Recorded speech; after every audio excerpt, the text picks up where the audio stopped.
வன்னிய குலக்கத்திரியன் வீர வரலாறு படைத்தவன் காடுவட்டி குருநாதன் எங்கள் கண் கண்ட மாவீரன்.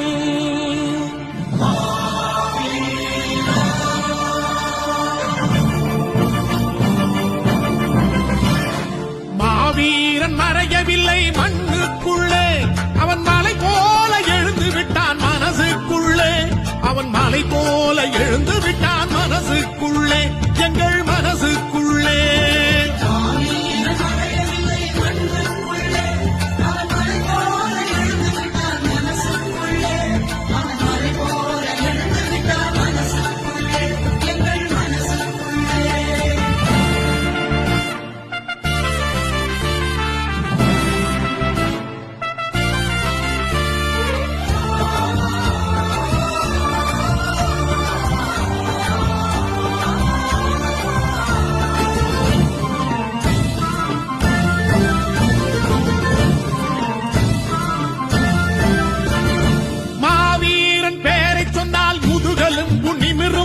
மஞ்சள் உடை இளைஞர் படை மார்புயர்த்தி திமிரும்.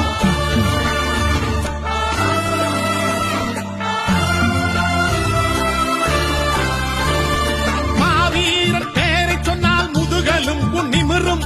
மஞ்சள் உடை இளைஞர் படை மார்புயர்த்தி திமிரும். கண்ணை திறந்து பாரடா கையை வீசி நடப்பான். கண்ணை திறந்து பாரடா கையை வீசி நடப்பான். காதை திறந்து கேளடா கர்ஜனையாய் வெடிப்பான். உன் காதை திறந்து கேளடா கர்ஜனையாய் வெடிப்பான்.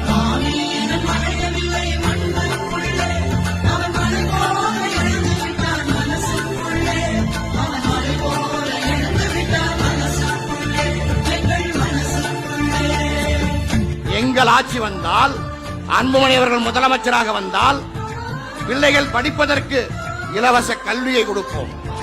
படித்த இளைஞர்களுக்கு வேலை வாய்ப்பு வழங்குவோம். என்ன உருவாக்கிய தலைவர் யார் தெரியுமா? தமிழின போராளி. ஐயா என்ன சொல்றார்? இந்த நாட்டு பிள்ளைங்களுக்கு கல்வியை கொடுங்க, நீ படிக்கணும். இந்த மாணவர்கள் படிச்சுட்டு டாக்டரா வரணும், இன்ஜினியரா வரணும், கலெக்டரா வரணும் சொல்ற.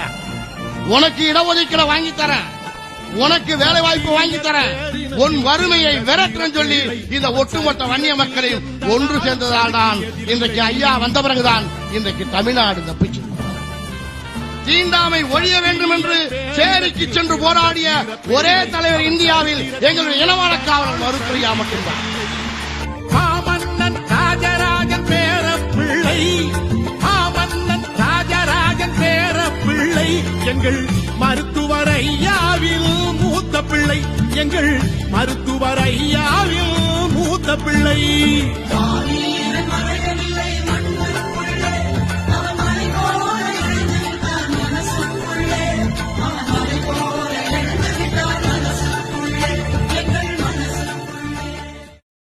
மாவீரா என் குருவே, மாவீரா என் குருவே, மாவீரா